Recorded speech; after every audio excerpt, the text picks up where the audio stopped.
Il y a un monsieur là qu'on appelle Karim Moukala. Je crois que pas mal des aventuriers qui ont pris cette route connaîtront franchement ce monsieur. Apparemment, il est décédé. Je te mens pas, Suleiman, ce que le monsieur nous a fait subir, c'est atroce. On fait pas ça à un humain. Wow. Jusqu'aujourd'hui, je peux t'assurer que je n'arrive pas à oublier. Ça a failli même faire en sorte que j'oublie le mot Mali même dans ma tête. Parce que le monsieur nous a enfermés. C'est là-bas où ma carte d'identité est restée, plus mon téléphone et mon argent. Ce jour, ta maman, elle t'a dit quoi comme dernier mot, comme dernière baraka, dernier douba? Elle n'a pas grand chose à me dire. Tout ce qu'elle a à me dire, c'est d'arrêter de me battre. C'est tout ce qu'elle m'a dit.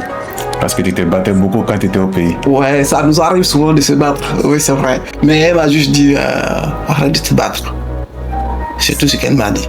Je me souviens très bien parce que quand on était en Afrique, on nous disait toujours, quand tu voyages, tu as des caractères qui laissent devant ta porte avant de voyager. C'est vrai. Avant de partir au Burkina Faso, est-ce que ta famille savait que tu allais voyager?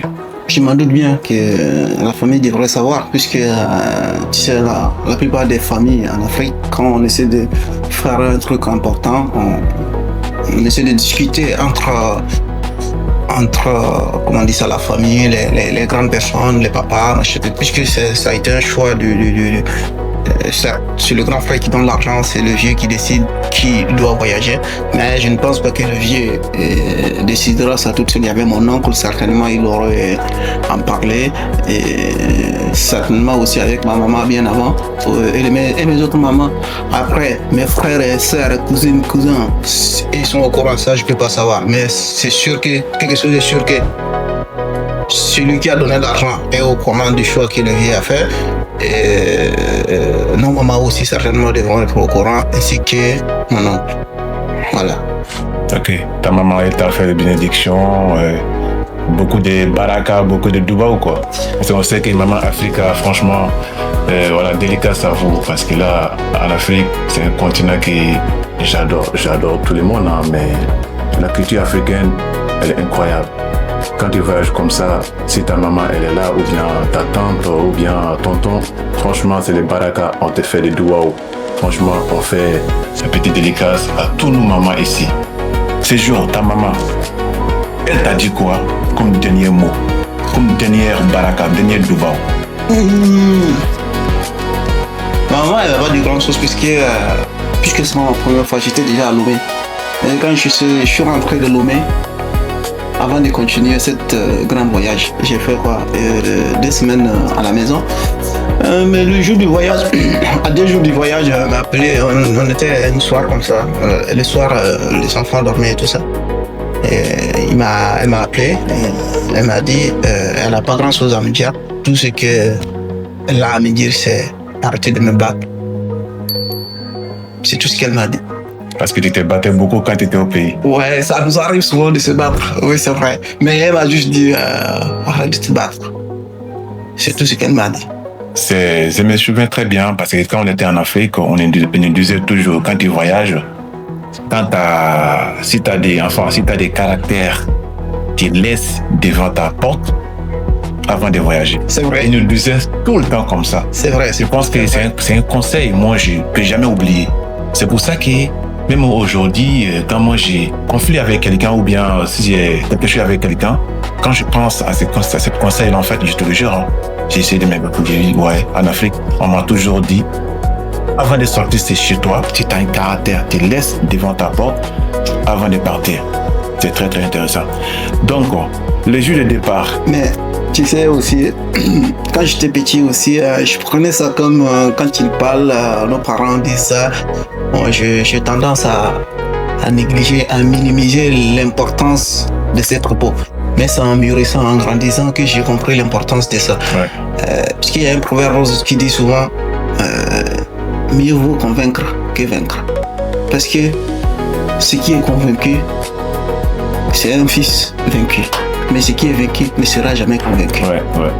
C'est pas Parce que quand on est convaincu, on a toujours la rage de vengeance. Quand on est vaincu plutôt.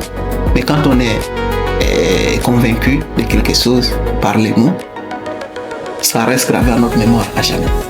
Ouais. Ok. Le jour de ton départ, te sentais comment?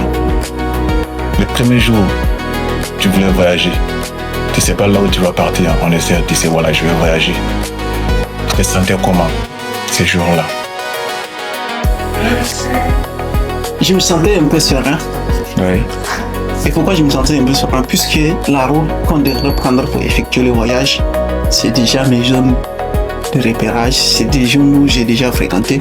Donc il y a un peu cette assurance qui est déjà en moi.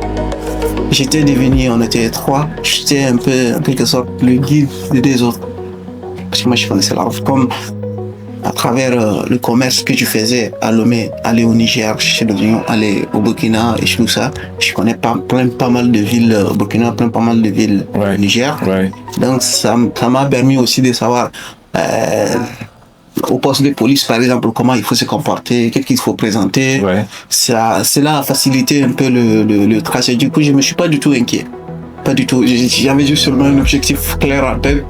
Bah, si t'arrives, voilà ce que tu dois faire. Avec tous les plans, quoi. Voilà, si t'arrives, c'est vrai, on n'avait pas de destination claire de où est-ce qu'on s'en va. Ouais. On s'est rabattu déjà sur l'Algérie, dans un premier temps.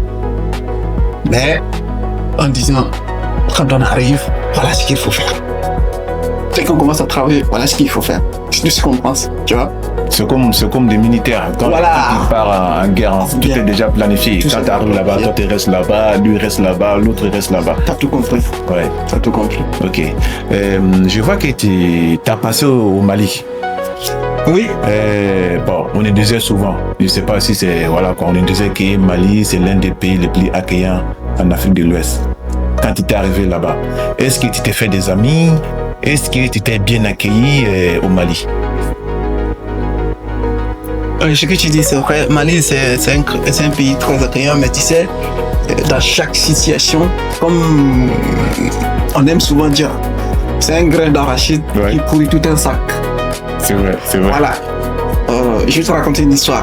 Au Mali, quand on venait, on a fait une escale dans une ville, là, j'ai oublié le nom de ville. Ouais.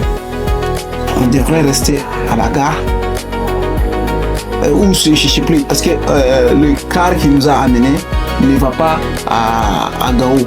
Maintenant, il fallait qu'on prenne notre car pour échanger et partir. Sauf que le car, il n'arrive pas vite. On est arrivé dans la ville, là, il était vers 10h, 11h par là. Ouais. Et le car devrait venir le soir à 22h. Donc, on nous a gardés, c'est un petit gare, hein. On nous a gardés, on était assis à la gare, on nous dit qu'il y avait que nous-mêmes, nous trois. Je sais plus que c'est pas un grand gare. On était assis là-bas et il y avait ces Maliens qui géraient le gare. C'est là où tu comprends qu'il y a des gens, il y a les uns et les autres. Et il a bien pris soin de nous, il nous a même amenés chez lui. On s'est douché, échangé et il a demandé à sa femme de cuisiner pour vous. Oui, sa femme a cuisiné, ramené la nourriture à la gare, on a mangé ça là-bas. C'est un geste. Et il nous a trouvé des nappes pour se reposer en attendant que le car vienne. J'ai dit, ouais, si le Mali est comme ça, et si, en plus c'est le premier ville de Mali où j'ai fait l'escale. J'ai dit, si tout Mali est comme ça, restons ici en même temps.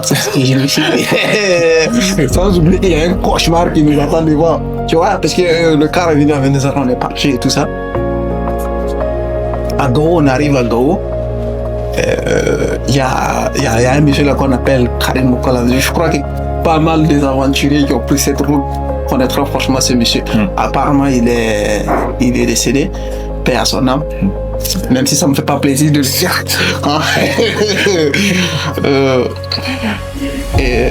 Je te mens pas, Suleiman, ce que le monsieur nous a fait subir, c'est atroce. On fait pas ça à un humain. Enfin, jusqu'aujourd'hui, je peux t'assurer que je n'arrive pas à oublier. Ça a failli même faire en sorte que j'oublie le mot Mali même dans ma tête. Parce que le monsieur nous a enfermés. Je peux dire, c'est là-bas où ma carte d'identité est restée, parce que j'avais pas de passeport à l'époque. Ma carte d'identité plus mon téléphone et mon argent. Il nous a enfermés dans une maison comme ça et tous les jours il réclame l'argent. Est-ce que tu sais qu'on a acheté une paquet de cigarettes à 10 000 là-bas? Un paquet de cigarettes qui coûte même pas 500. On a acheté, on lui a demandé de nous ramener un paquet de cigarettes. Et parce qu'il y a un de mes amis là qui fumait à l'époque, moi je fumais pas, qui demandait un cigarette. On a donné 10 000, un paquet de cigarettes, et il nous a dit le mot Abana. C'est le premier mot à Mamara que j'ai appris. Et jusqu'aujourd'hui, jusqu'aujourd'hui, ce mot-là m'est resté comme souvenir. Comme souvenir, Abana. Voilà, chaque fois que je fais une expression,